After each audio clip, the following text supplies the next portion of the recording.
할렐루야. 오늘 우리는 말씀 속에서 여러분 잘 아시는 죽은 나사로가 살아나는 이야기를 보게 됩니다. 이 사건은 요한복음 혹은 공간복음을 통틀어서 굉장히 중요한 사건이라고 할 수 있겠습니다. 왜냐하면은 이 나사로가 죽었고 나사로가 살아나는 이야기가 예수님의 마지막 일주일과 깊은 관계가 있기 때문입니다. 쉽게 설명하면 이런 것인데요. 예수님께서 예루살렘에 마지막 일주일을 남겨두고 입성하실 때 사람들이 종려나무 가지를 들고 예수님께 호산나를 외치면서 예수님을 특별하게 환영을 했지요. 그 환영이 왜 그렇게 열렬했을까? 사실 그 전까지만 해도 유대인들에게 예수님에게 반응은, 그러니까 예루살렘 사람들에게 예수님은 이 극과 극이었죠. 예수님을 메시아로 보는 사람, 반대로 예수님을 이 굉장한 이 위험 인물로 여기는 사람, 이렇게 반대였었는데, 이러한 이 극과 극의 대립이 열렬한 환영으로 바뀔 수 있었던 이유가 오늘 나오는 이 나사로를 살리는 일 때문이었습니다.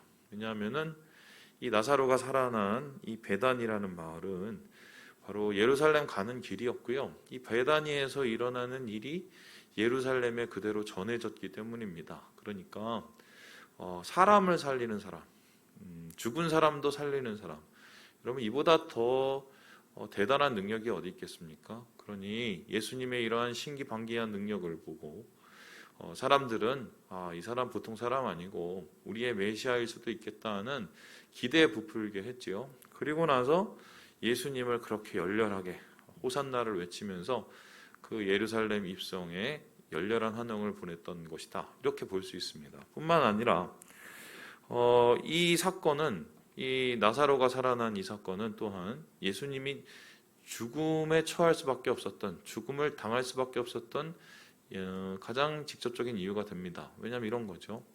안 그래도 종교 지도자들에게 예수님은 굉장히 성가신 사람이었습니다.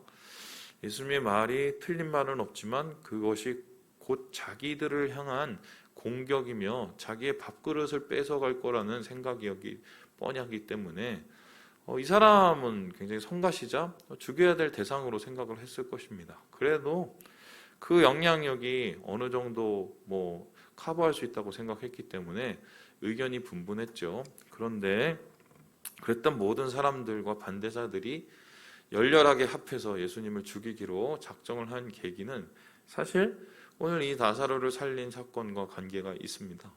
그러니까 이토록 사람들의 마음을 들뜨게 하는 사람, 사람들의 대중의 마음을 빼앗아가는 사람, 그래서 예수를 따르는 이들이 자기의 모든 것을 빼앗아갈 수도 있겠다는 매우 부정적인 전망을 하면서 예수님에 대한 극도한 이 적대적인 감정을 품게 되는 거죠. 그래서 이 죽은 나사로를 살림을 통해서 예수님은 극렬한 환영을 받지만 반대로 죽음으로 가는 문이 열리게 되었다, 이런 얘기입니다. 그런데 그러한 중차대한 이 사건을 준비하는 예수님의 모습, 우리가 이제 며칠 동안 계속 살펴봐야 될 텐데요. 이 모습 속에서 예수님의 의도랄까요? 예수님께서 마지막 일주일을 바라보시면서 그 사역을 임하시는 그 자세를 통해서 우리는 주님의 우리를 향한 마음, 또 주님이 십자가를 지시는 마음을 엿볼 수가 있는데요. 오늘 우리는 그 첫 번째 이야기를 풀어보면서 나사로가 걸렸던 그 질병과 예수님의 그 죽음에 대한 생각들을 함께 살펴보려고 합니다. 자, 그렇다면 우리 한번 쉽게 좀 더 얘기를 해볼까요? 우리 함께 11절의 말씀 같이 한번 읽어보도록 합니다. 시작. 이 말씀을 하신 후에 또 이르시되 우리 친구 나사로가 잠들었도다. 그러나 내가 깨우러 가노라. 신기하죠? 나사로가 죽었어요. 중한 병에 걸렸다는 소식을 들었습니다. 그리고 얼마 지나지 않아서 예수님은 그가 세상을 떠났다는 것을 알게 됩니다. 그런데 그가 죽었다는 것을 예수님이 에둘러서 간접적으로 표현을 하죠. 뭐라고 표현합니까? 잠들었다고 표현합니다. 그래서 이 잠들었다는 표현이 관용적으로 사용되었는지는 잘 모르겠지만 12절에 보면은 제자들이 이것을 오해했는 것이 분명합니다. 진짜 잠들었는 것으로 생각을 했어요. 잠들면 깨우면 되지. 그러면은 잠들었다는 거는 이 나사로가 그렇게 병이 중한 게 아니네요. 이렇게 생각할 정도로 이 표현은 좀 굉장히 2차적인 표현입니다. 예수님께서 왜 이런 이야기를 쓰셨을까요?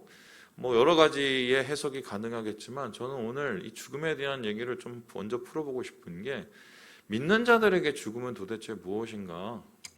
잠드는 것이다. 이렇게 얘기할 수 있겠습니다. 실제로 예수님께서는 죽은 강도들을 이 십자가 위에서 죽음을 앞둔 강도들에게 이제 말씀을 하시죠. 한 강도는 예수님을 굳고 부인했고 한 강도는 예수님을 적극적으로 받아들였습니다. 그때 예수님을 받아들인 그 강도에게 뭐라고 얘기합니까?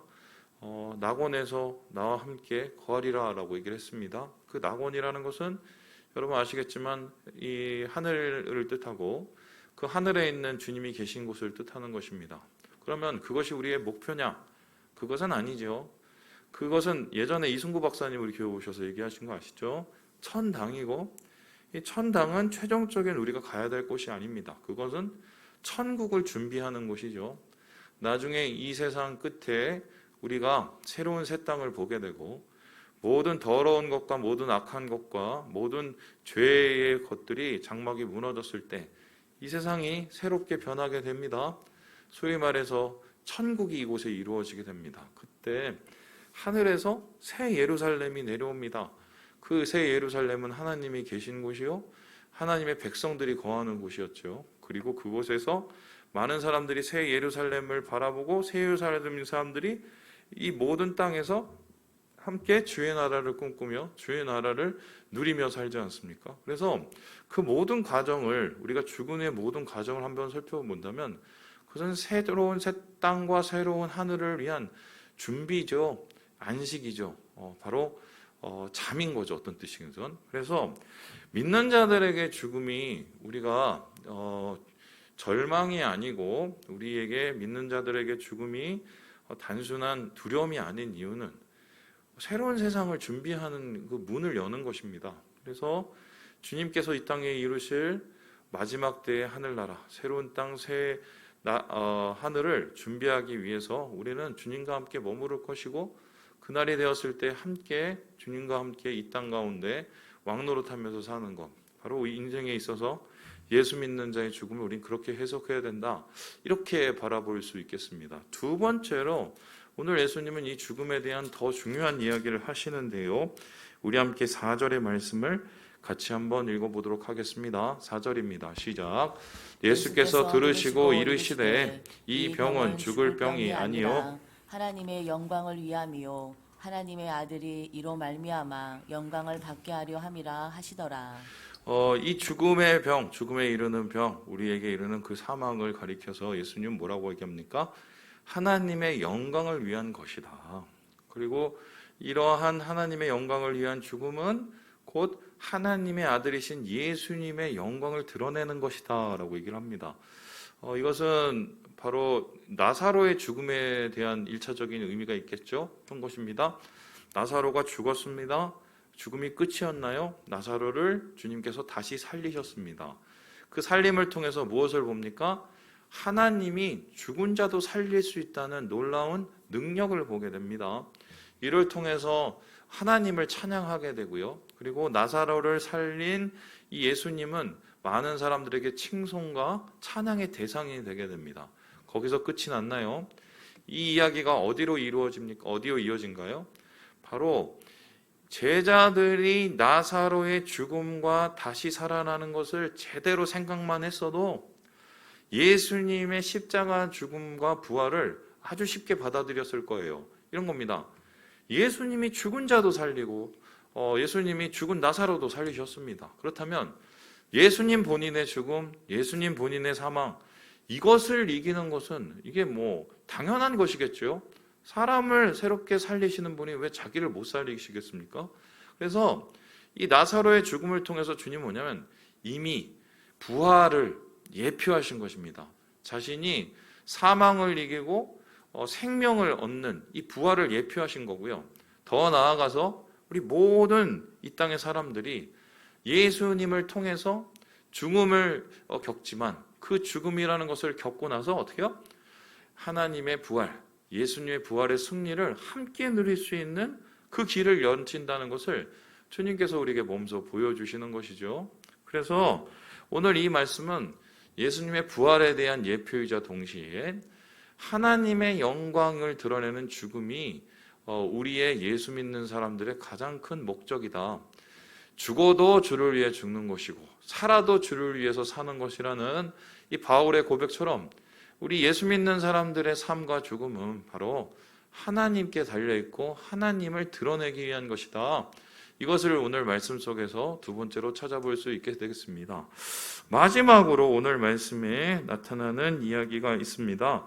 바로 예수님이 이 죽음에 대한 이야기를 풀어나가는 이상한 궁금한 점인데요. 자, 우리 함께 같이 한번 읽어보도록 하겠습니다. 우리 6절의 말씀을 같이 한번 읽어봅시다. 6절의 말씀입니다. 시작. 나사로가 병들었다 함을 들으시고 그 계시던 곳에 이틀을 더 유하시고. 여러분 이상하지 않습니까? 나사로의 죽음에 가까운 질병의 얘기를 듣고도 예수님이 이틀을 더 머물러 주셨습니다. 그러니까 마치 이것을 보면은 나사로가 죽기까지 기다린 듯한 느낌이 들지요. 그래서 제자들은 왜 안 갈까 생각을 했습니다. 사실 나사로와 예수님의 관계는 이 제자와 혹은 뭐 선생의 그 관계 이상이었죠. 왜냐하면 많은 사람들은 나사로가 예수님의 친척이 아니었을까 생각을 하고 예수님을 가장 가까이에서 돕고 예수님을 가장 후원했던 열성적인 예수님의 팬이자 제자였습니다. 그런데 이런 사람들을 예수님께서 극히 사랑하시고 심지어는 그 무덤 앞에 나아가셨을 때 울기까지 하시는데 일부러 예수님이 가는 길을 멈추고 이틀 동안 기다립니다. 제자들은 생각했죠. 얼마 전에 예루살렘에 가셨다가 돌 맞을 뻔하시고 봉변 당하실 뻔하시니까 예수님이 저렇게 머무시는 건가 이렇게 생각을 하셨는데 오히려 이 뒤에를 보면은 어떻습니까? 예수님이 그럴 줄 알고도 거기를 갑니다. 그러면은 일부러 이틀을 기다리시는 겁니다. 그러면 이 이틀을 우리가 어떻게 이해해야 되겠습니까?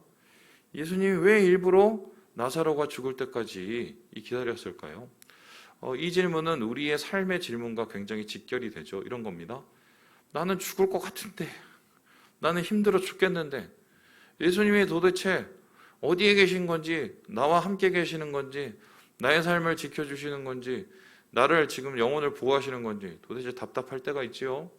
그래서 정말 좌우에 손을 뻗쳐도 도움이 없고 예수님 앞에 기도를 해도 별로 마음에 뭔가 역사가 없고 도대체 어떡하는 소리냐. 이 부재의 시간, 주님이 안 계신 것 같은 이틀, 이 이틀을 우리의 삶 속에서 모두가 견딜 때가 있습니다.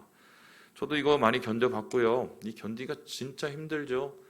이때야말로 정말 믿음이 가장 흔들리고 시험이 가장 극계에 달했을 때라고 할 수 있겠습니다. 그런데 이 죽음과 같은 시험을 주님께서 왜 허락하셨을까요? 여러 가지 이야기가 있을 수 있겠지만 첫째는 예수 믿는 사람도 고난을 당할 수 있고요. 그죠? 죽음을 당할 수 있습니다. 예수 믿는 사람도 다 죽어요. 예수 믿는 사람도 다 고난 받습니다. 예수 믿는 사람이 다 잘 된다고 누가 얘기를 합니까? 우리는 요셉을 보면서 형통하였다. 아니면 야곱을 형통하였다. 여러분 앞에 얘기 다 빼놓고 뒤에 얘기만 하는 거죠. 앞에 얘기 어떻습니까? 요셉 죽을 똥을 쌌죠. 감옥에 갇혀서 거의 죽을 위협까지 느꼈죠. 야곱은 어떻습니까? 형한테 쫓겼죠. 야곱의 삼촌한테 또 사기당했죠. 그 숱한 고난, 이 이틀의 부재와 같은 이 시간을 당했단 말입니다. 그런데 그 후에 하나님께서 순적하게 해주시죠. 그렇다면 이것을 우리가 어떻게 해야 될까? 믿는 자도 고난을 당하지만 그게 끝이 아니라는 거예요. 우리의 고난의 목적이 있죠. 우리의 고난의 목적은 뭡니까? 우리의 고난은 고난을 통해서 주를 더 가까이 알게 되고 우리의 믿음이 성장하게 되고 우리가 고난을 이겨냄을 통해서 주의 영광이 드러나는 거 아니겠습니까?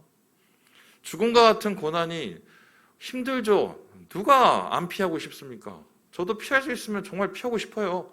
저 아픈 거 되게 싫어하고요. 힘든 거 엄청 싫습니다.